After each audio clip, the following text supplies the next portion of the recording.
আসসালামু আলাইকুম, কেমন আছেন আপনারা সবাই? আসলে আপনারা সবাই অনেক ভালো আছেন, সুস্থ আছেন। আমি অনেক ভালো আছি, সুস্থ আছি। দেখতে পাচ্ছেন আমার সামনে কবিতা খাবার খাচ্ছে, লুঙ্গি পরে আছে আজকে। তো যাই হোক, এটাকে আপনাদের বলতে চাচ্ছি যে এই কবিতাগুলো খাবার দেওয়ার সাথে সাথে এরা কিন্তু ভয় করতেছে না, সাথে সাথে চলে আসছে খাবার খাইতে। দেখতে পাচ্ছেন এত সুন্দর খাবার খাচ্ছে, দেখে মনটা ভরে যায়। তা যারা কবিতা পালন করেন তাদের এদের যে কত রকম তৃপ্তি সে তারাই বুঝে। আর আপনারা যারা কবিতা পারেন না, হয়তো বা ইউটিউবে বা বিভিন্ন ফেসবুক পেজে হয়তো আপনারা দেখেন, কিন্তু কখনো বলেন না যে কিভাবে এই কবিতাগুলো খাবার দিতে হয়। বিকেলবেলা চলে আসলাম কবিতার খাবার দিতে, দেখতে পাচ্ছেন কবিতার খাবার দিচ্ছে, কবিতা খাচ্ছে, অনেক সুন্দর করে খাচ্ছে। এরা যে ভয়ও করতেছে না, কারণ আমি প্রতিদিন প্রতিদিন খাবার দেয়, কবিতা কিন্তু চিনে গেছে। এখন আপনার যে কবিতা বলেন, দেখবেন যে আপনারা এই খাবার দেওয়ার সাথে সাথে কবিতা কিন্তু আসবে না, কারণ কি আপনারা চিনে না, নতুন অবস্থাতে পালন করবে।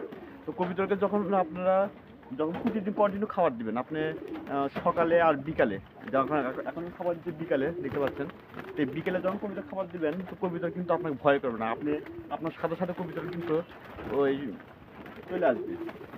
তা আপনারা দেখতে পাচ্ছেন। তো যাই হোক, আমি আপনাদের একটা কথা বলতে চাই, সেটা হলো যে কবিতরকে অবশ্যই পুষ্টিকর জাতীয় খাবার দেবে। এর আগে আমি ভিডিওতে অনেকবার বলেছি যে পুষ্টিকর জাতীয় খাবার। তো পুষ্টিকর খাবারগুলো কি? যেমন আপনাদের বাজারে গম কিনতে পাওয়া যায়, গম কিনে আসতে পারেন। তারপরে ভুট্টা ভাঙ্গা আছে, ভুট্টা ভাঙ্গা কিনে আসতে পারেন। তারপরে হচ্ছে আপনার ওই যে মুসুর ডাল যেটা বলা হয়, সেটা ছোলা সহ। অনেকে ছোলা ছাড়াই খাওয়ান, তো ছোলা ছাড়া খাওয়াবেন না আপনারা। আপনারা সাধারণত কবিতরকে ওই ছোলা সহ আপনারা খাওয়াবেন। আর গতকালে একটা ভিডিওতে আমি আপনাদের দেখাচ্ছিলাম, সেটা হলো যে কবিতরের ওই সাথে সাথে আমার ছাদে মুরগিও তুলছিলাম। তো আজকে সাধারণত আমি কবিতর দেখাচ্ছি আপনাদেরকে, দেখতে পাচ্ছেন বিকেলবেলা। তো বিকেলে আজকে অফিস থেকে আসলাম, 5টার পর অফিস থেকে আসলাম। অফিস থেকে এসে বাসায় আসলাম, এসে কবিতরের খাবার জন্য, দেখতে পাচ্ছেন। তো কবিতরের কয়েকদিন হলে ঠিকমতো খাবার হচ্ছে না, কারণ এই জন্যই হচ্ছে না যে এখানে প্রচুর পরিমাণ বৃষ্টি হচ্ছিল, এত বৃষ্টি। তো আপনারা দেখতে পাচ্ছেন চতুর্পাশে একটু হয়েছে, একটু আজকে আবহাওয়াটা একটু ঠান্ডা ঠান্ডা ভাব। কারণ কি সকালে প্রচুর বৃষ্টি হয়েছে, দুপুরে একটু বৃষ্টি হয়েছে। বৃষ্টি হওয়ার পরে ওই কবিতরগুলো পড়ে গেছিলাম, আকাশে একটু ঠান্ডা, আর কবিতরের পানির পরিমাণও একটু কমে গেছে, মানে পানিও খুব একটা খায়নি। যদি গরম সময় যদি হতো, যদি প্রচণ্ড রোদ যদি হতো, তখন হয়তো এই কবিতরগুলো পানি প্রচুর খেত। তা আপনার যখন গরমের সময় কবিতরকে অবশ্যই অ্যালোভেরা খাওয়াবেন, কারণ অ্যালোভেরা কবিতরের ক্যালসিয়াম অভাবটা দূর করে। তা যাদের হয়তো ডিম বাচ্চা করে না, তা যাদের কবিতরকে ঝিমায়, বা অনেক কবিতর দেখা যাচ্ছে যে কবিতরের ওই আপনার পালক করতেছে না, আপনি অ্যালোভেরা খাওয়াতে পারেন। অ্যালোভেরা শরীরের জন্য, কবিতর শরীরের জন্য অনেক অনেক পুষ্টিকর। আর গরমের সময় একটু পুষ্টিকর, ওটা একমাত্র তাপ নিয়ন্ত্রণ রাখে, আর শরীরটা একটু ঠান্ডা রাখে। আর আমি আপনাদের আরেকটা কথা বলতে চাই, সেটা হলো যে কবিতরকে অবশ্যই ওই যে কী জানি বলা হয়, সজনা পাতা কবিতরকে একটু খাওয়াতে পারেন, কারণ সজনা পাতা কবিতরের জন্য অনেক একটু উপকারিতা আছে, আর ক্যালসিয়ামের অভাব দূর করে।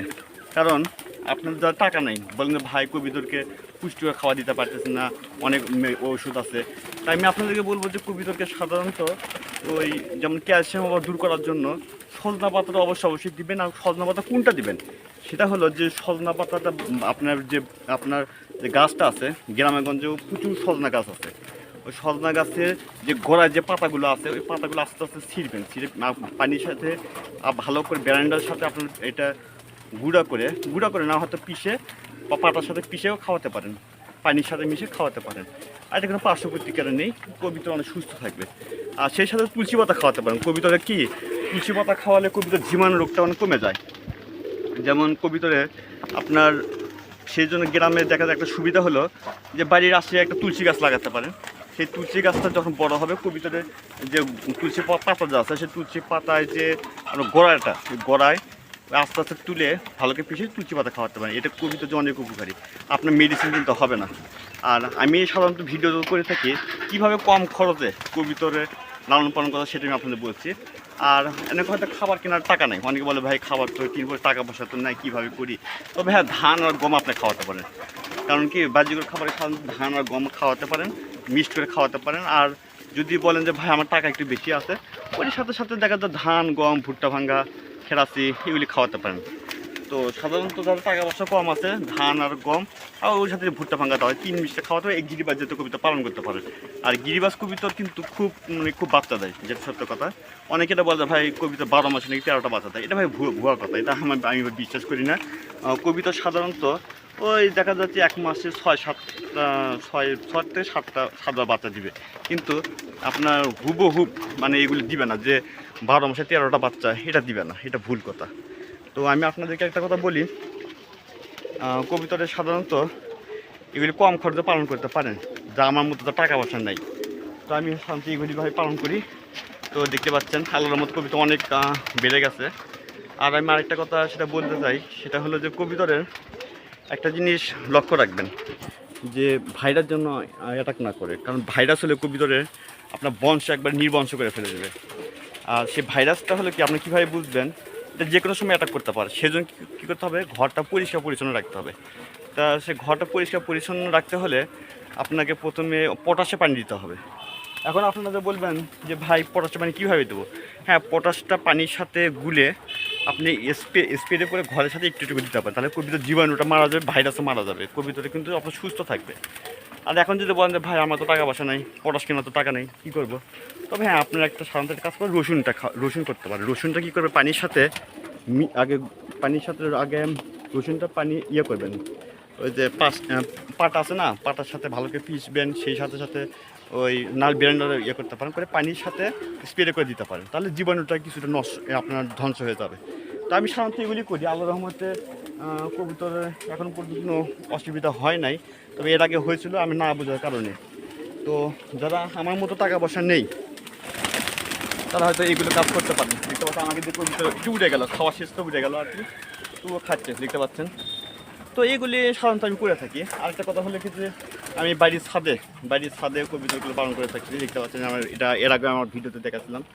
তো এই বাড়ির ছাদে যদি কবিতর পালন করতে পারেন, কবিতর কিন্তু রোগ বালা অনেক কম হয়। আর তাদের বাড়ির ছাদ নেই, তারা হয়তো দেখা যাচ্ছে ঘরের একটা ঘর বানিয়ে হয়তো বা কবিতরের ঘর বানিয়ে আপনি করতে পারেন। এটাও আপনাদের একটা স্বাভাবিক ব্যাপার, ঘর বানিয়ে করতে পারে। একটা আপনার ঘর বানাতে হতে দেখা বেশি খরচও হয় না। কাঠ, তারপরে বাড়িতে যেগুলো অপরিত্যক্ত মানে আপনি ব্যবহার করেন না, যেমন কাঠ, তারপরে হচ্ছে কী জানি বলে, তারপরে হচ্ছে বাঁশ, এগুলি দিয়ে ঘর বানাতে পারেন। আর তো টাকা পয়সা আছে তাহলে খাঁচায় পালন করতে পারে, খাঁচায় কবিতা পালন করা। তো কাঠ দিয়ে আপনি ঘর বানিয়ে আপনি করতে পারেন। তবে যাই খাঁচায় পালন করা যায়, তো খাঁচায় পালন করলে একটু খরচ একটু বেশি হয়। তো সেই আপনার খাঁচাটা আপনার একটু ব্যয়বহুল হয়ে যায়। তো আমার মনে হয় যত টাকা পয়সা নেই, অনেকে বলেন যে ভাই আমার তো টাকা পয়সা নেই, কীভাবে করবো না করবো। তবে হ্যাঁ, সাধারণত আপনি এগুলো করতে পারেন। আরেকটা কথা হলে এই দেখতে পাচ্ছেন যে কবিতা বিকেলবেলা খাচ্ছে, আর এই সাথে উড়ে গেল দেখছেন, রে বাপরে বাপ, দেখতে পাচ্ছেন ওরে, খুব সুন্দর। তো আমি আরেকটা কথা বলে রাখি, সেটা আপনাদের, যে আজ তো বৃহস্পতিবার বিকালবেলা, আগামীকাল শুক্রবার আমার ছুটির দিনও। এই ছুটির দিনে এই যে বাড়ির যে ছাদগুলো আছে, ছাদটা পরিষ্কার করার চিন্তা ভাবনা আছে। দেখতে পাচ্ছেন প্রচুর ঘাস জমে গেছে, এত ঘাস যে হয়েছে রে ভাই, বলা শেষ করা যাবে না। তা আসলে সময় পাচ্ছি না, যার জন্য এই সমস্যাটা হয়ে গেছে। তো দেখতে পাচ্ছেন অনেক ঘাস, তো এই ছাদটা পরিষ্কার করবো, আগামীকাল যে সময় পাবো আমি। তো সেই সাথে সাথে আমি আপনাদের আরেকটা কথা বলে রাখি, সেটা হলো যে এই বিকালবেলা যদি তাদের সময় কাটে না, বা যাদের বলেন যে ভাই আমার তো সময় কাটে না, কীভাবে করবো, তো অবসর সময় আমি অফিস থেকে ফিরে এসে বিকালবেলা এই কাজটাই করি। সেটা হলো যে কবিতরের যেটা ঘর দেখি, ঘরের যে খাতাগুলো পরিষ্কার করি বিকালে করে, আর সকালে একটু করে খাবার টাবার দিয়ে আমি অফিসে চলে যাই। তো অফিস টাইম করতে আমার সকাল 9টা থেকে 5টা পর্যন্ত। এটা একটা যাই হোক, তা 5টার পরে যখন আমি অফিস শেষ করে যখন বাসে আসি, তখন এই কবিতরগুলো আমি সাধারণত দেখতে পাচ্ছি আমার মাথার উপরে, চালের উপরে অনেক কবিতর আছে। দেখতে পাচ্ছি যাক, কবিতর খাবারটা ঘরের ভিতর দিই। তো আমি এখানে সাধারণত কবিতর ঘরের ভিতর খাবার দিই। তো এখন যেহেতু আপনাদের ভিডিওটা দেখানোর জন্য আমি হয়তো এই কাজটা করেছি, বাইরে খাবার দিচ্ছি। আমি ঘরের ভিতর যাচ্ছি, এই দেখতে পাচ্ছেন, এই খাবার জন্য কবিতর সবগুলো চলে আসবে। কিছুক্ষণ পরে কবিতা সবগুলো চলে আসে, দেখতে পাচ্ছেন। হ্যাঁ দেখতে পাচ্ছেন সবগুলো চলে আসে। যাই হোক, এটা একটা ভালো একটা দিক। দেখতে পাচ্ছেন। তো যাই হোক, আজকে কবিতা দেখালাম। এখন আগামীকাল থেকে আমি ব্লগ ভিডিও করবো। সেটা হলো যে আগামীকাল আমি মাছের ভিডিও, কালকে মাছের আড়তে যাবো, সেটা কালীতলা ঘাটে যাবো। কালীতলা ঘাটে গিয়ে আমি মাছের আড়তে ভিডিও করবো। তারপর সাজাকান্দি উপজেলায় কালীতলা ঘাটে কী কী মাছ পাওয়া যায় সেটা আমি দেখাবো, দামটা কত। আর আপনারা অনেকে প্রশ্ন করেন যে ভাই কালীতলা ঘাটের মাছের দাম না অনেক বেশি, সেই মাছের দাম বেশি না কম সেটা আমি আপনার ভিডিওতে দেখাবো। আর কালীতলা ঘাটে যদি নাও যাই, সেটা হলো আমি পাশে আপনার একটা দেবডাঙ্গা আছে, দেবডাঙ্গা মাছের আড়ত আছে, ওখানে আমি যাবো আর কি। তো বন্ধু, আজকে পর্যন্ত ভিডিওটি ভালো লাগলে আপনার লাইক কমেন্ট শেয়ার করতে পারেন। আপনি যদি আমার চ্যানেল নতুন হয়ে থাকেন, অবশ্যই আমার চ্যানেলটি একটু সাবস্ক্রাইব করুন। ততক্ষণ ভালো থাকবেন। আসসালামু আলাইকুম।